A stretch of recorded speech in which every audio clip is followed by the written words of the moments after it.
For the last few years, everyone has been obsessed with the running back dead zone. Where is it this year? Which players don't deserve to be in there? Which players do deserve to be in there? But there's an area of the draft that's way more important for running backs. It's an area that consistently produces league winners. And in this video, I'm going to break down where it is, how it's performed historically, and which players in that area of the draft I'm targeting in 2024 drafts. The running back dead zone was a term invented by Ben Gretsch of Stealing Signals back in 2019 when he was writing for CBS. He looked at the past 10 seasons of running back production to identify the best rounds in drafts to target the position. Ben wrote, any given season, the top 15 to 20 backs have more secure projections thanks to the offenses they play in, their own skills, or both. Outside that range, drafters are left picking through pass catchers coming off a spike season, a few of the highest upside backups, and these uninspiring projected lead backs, or as I like to call it, the running back dead zone. Ben found that when he dived into the data looking at 10 years of PPR performances, 59% of the elite performances came from players drafted inside the first 2 rounds of drafts. But the most interesting part was that only 12.5% of elite performances came from running backs drafted from the start of round 4 to the end of round 9. Meanwhile, 16% of elite performances came from players drafted in the double-digit rounds. More recently, the running back dead zone has continued to be a tricky area to draft running backs, and the common definition has switched to call the dead zone rounds 3 through 6. We're going to get to better areas to draft running backs very soon, but it's worth just quickly understanding what the dead zone has been like in recent years. Hit that subscribe button while you're here though, we have so much best ball content for you on this channel. In 2022, 13 running backs had an average draft position, or ADP, inside the top 2 rounds, along with 9 wide receivers. Then in 2023, there were 15 wide receivers with a top 24 ADP, but only 7 running backs. There are currently 17 wide receivers and 7 running backs in the top 2 rounds of Underdog ADP.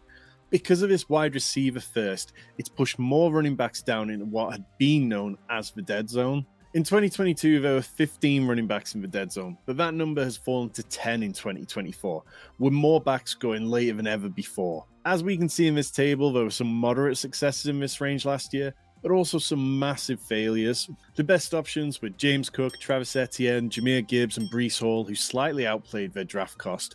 But you've only got to look at J.K. Dobbins, Miles Sanders, Najee Harris, Aaron Jones, and Ramondre Stevenson to be reminded of how ugly things can get very quickly in the dead zone. There's been plenty written about the dead zone though, and this year's group is as confusing as ever. So let's get away from the dead zone and look at an area of the draft that is far more interesting. An area where running backs have historically crushed. An area filled with success stories, players turning into league winners. If the running back dead zone was the range we wanted to avoid, then this is the running back glory hole. Just stick with me.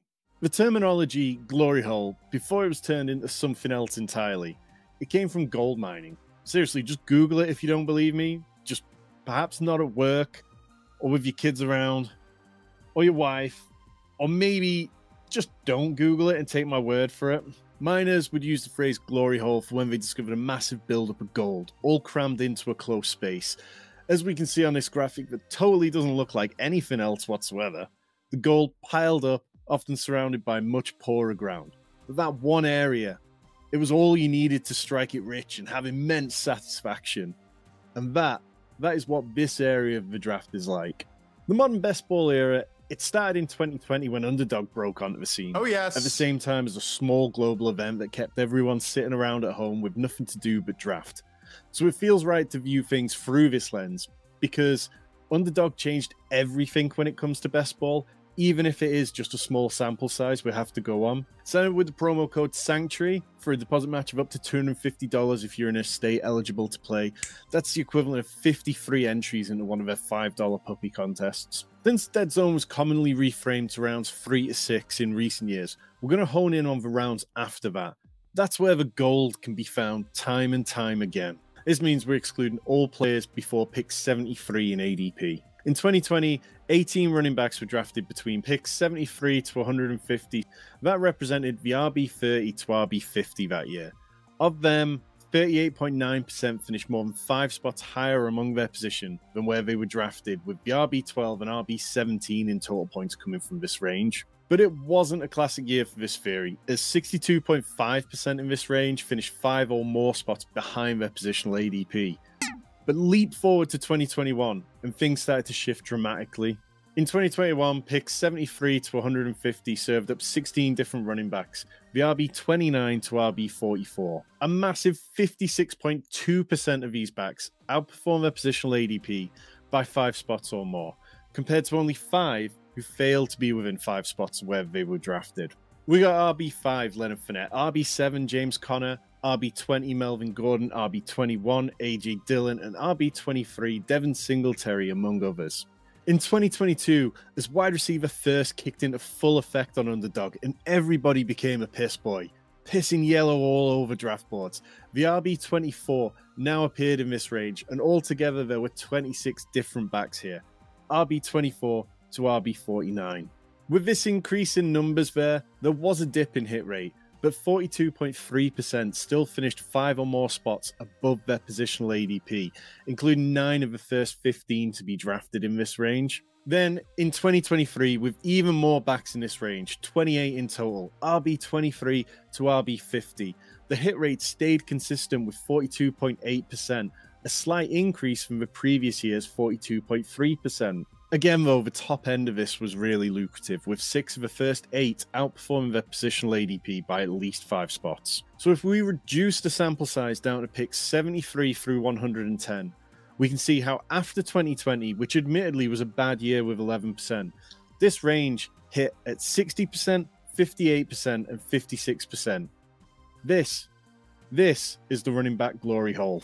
League-winning, gold-plated running backs have been found in this range for 3 straight years as ADP trends on Underdog and Best Ball in general have started to emerge.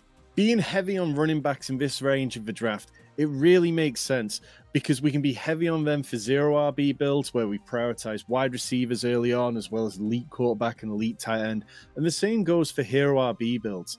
Even dual RB builds, by this point in the draft, we should have caught up at wide receiver and feel better about that part of our team. And now we can look at running backs again, particularly if anybody falls to you and it makes sense for the build you're in due to correlation, stacking, or just ADP value. So which of these running backs am I going heavy on this year?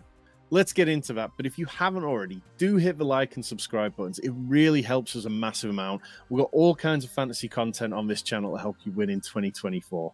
There are 16 running backs between picks 73 to 110 this year. That's the same amount as in 2023. This year, it's the RB18 to the RB33, which means in theory, we're getting an even higher caliber of running back in this range than last year, when it was the RB23 to RB38. As we can see on the Fantasy Life ADP grid, round 8 in particular is a hive for running back picks this year. Ramondre Stevenson. Stevenson was slow to get going in 2023. He dropped from 61 rushing yards per game down to 51. But this Patriots offense, it was anemic. It was really difficult to put up any points in. And his receptions per game also dropped from 4.1 to 3.1. But it seemed like he really was just starting to get going just before he got injured. He finished as the RB2, the RB20, and the RB7 in consecutive weeks. But then, of course, he missed the rest of the season through injury. But now, with Drake May at quarterback, I'm betting on this offense to be more interesting than it was last year. There's a new coaching staff. There's plenty of reasons to be optimistic. And there's also the talk of Ramondre getting a contract extension. If he gets that, don't be surprised if Ramondre starts to climb a little up draft boards. Jonathan Brooks. Brooks has missed the early off-season workouts due to his torn ACL that he suffered in November. But thankfully for Brooks, this was a clean ACL tear, much the same as Breece Hall suffered and was able to make it back and still look really good like his old self. Not like the kind which J.K. Dobbins and Javonte Williams suffered, where they had additional damage and it really just hampered their career for several years, if not entirely. When we look at the Panthers, the main competition is Miles Sanders, who seems to be completely out of favor after they paid him way too much money last year, as well as Chuba Hubbard, who can be up and down. There's a real chance that by the time these games matter, the fantasy playoffs in weeks 15, 16, and 17, Jonathan Brooks could be seeing a heavy amount of work, and that's what really matters to us. That's when we really need him to take over. Brooks, his ADP has been climbing on Underdog, as we can see on the RotoViz ADP tracker, and it'll likely keep rising if he gets to training camp healthy or there are positive news reports about his recovery. So don't be surprised if Jonathan Brooks finishes the offseason as a 6th-round pick Now's a good time to be getting some exposure to him so you don't miss out if his price gets too expensive later on. Jaylen Warren. Warren had 89 catches in the last 2 seasons combined, including 74 targets in 2023. The only running backs who had more than that were Breece Hall, Alvin Kamara, Christian McCaffrey, Bijan Robinson, and Jahmyr Gibbs. Now, Warren gets to play with the 2 quarterbacks who led the league in checkdown rate when kept clean in 2023.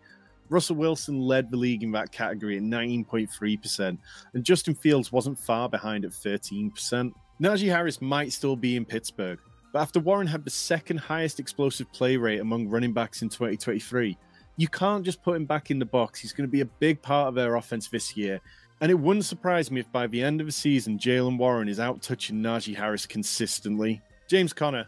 It's true that James Conner has played in 13 games in consecutive years, and he's hit that part of his career where it's kind of hard to ignore the fact that he's 29 years old.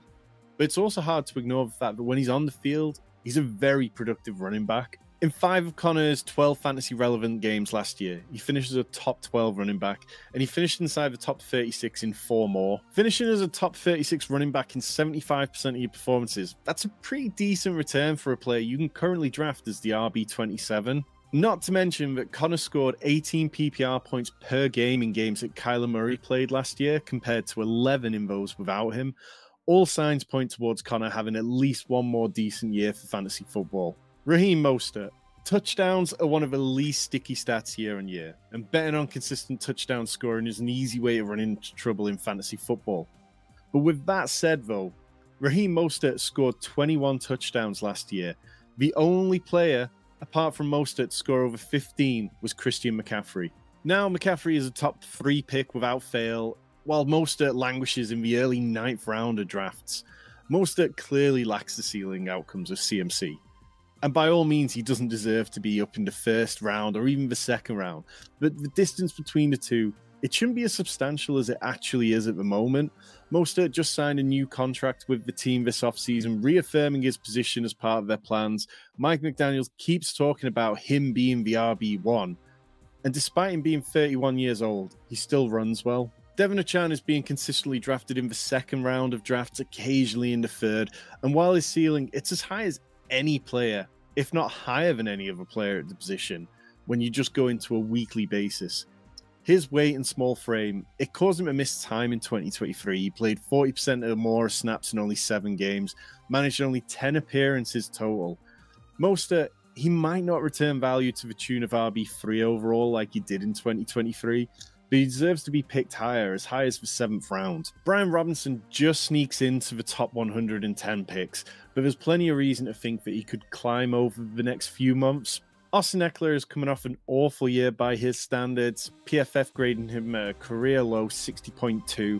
That's a massive drop from his career average of 79.6. Eckler also saw his missed tackles forced per game drop from 4.2 in 2022 to 2.9 in 2023. He also set a career low in yards after contact per attempt, a number that's fallen for Eckler for 6 straight seasons now. Meanwhile, Brian Robinson, he's just been a consistent player for the Commanders, rushing for 4.1 yards per carry in 2023, as well as adding 24.5 receiving yards per game. This is a bet on 2 accounts. One, that Austin Eckler fails to stay healthy or be effective at this point in his career. And 2, that Brian Robinson is the back who gets on the field for early downs. That matters a lot when you're talking about a no-huddle offense like the one that Cliff Kingsbury deploys. It means that the running back who's out there is likely going to stay out there when things go up tempo or when they go for 3rd downs. And that's where Brian Robinson can catch more balls than people are expecting him to. Those are my favorite targets in the running back glory hole. Who are yours? Let me know in the comments below. If you want more strategy content, check out how I'm approaching the elite quarterbacks this year, as well as why I love the elite tight ends this year in these videos. We have live underdog drafts every Monday, DraftKings drafts on Wednesday, loads of dynasty content here, as well as redraft content heading your way very soon. Hit the subscribe button and let us help you win big in 2024.